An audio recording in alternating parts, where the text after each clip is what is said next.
విడిచిన బట్టలే మళ్ళీ ధరిస్తూ ఉంటారు. ఆరేసిన బట్టలు మళ్ళీ మడత పెట్టకుండా ఒక పక్కన కుప్పగా పడేస్తూ ఉంటారు. ఇల్లు ఎప్పుడు చూసినా చిమ్మకుండా దుమ్ము ధూళిగా ఉన్నట్టు ఉంటుంటుంది. భార్యాభర్తల మధ్యన ఏదో ఒక రకంగా మాట వస్తుంది. ఇవి ఉండేటువంటి పరిస్థితులలో అది ఎక్కడ ఉంటుందా అని చెప్పి 10,000 కళ్ళతోటి చూస్తూ ఉంటుంది జ్యేష్ఠాదేవి.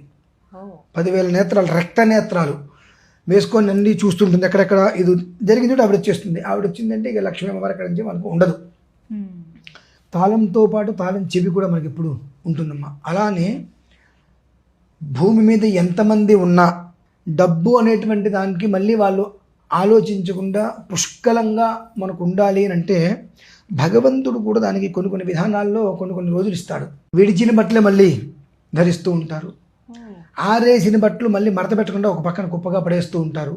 ఇల్లు ఎప్పుడు చూసినా చిమ్మకుండా దుమ్ము ధూళిగా ఉన్నట్టు ఉంటుంటుంది.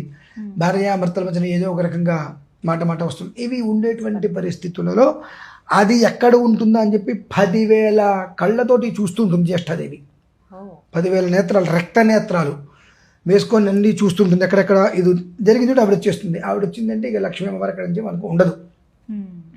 తాళంతో పాటు తాళం చెవి కూడా మనకి ఎప్పుడు ఉంటుందమ్మా. అలానే భూమి మీద ఎంతమంది ఉన్నా డబ్బు అనేటువంటి దానికి మళ్ళీ వాళ్ళు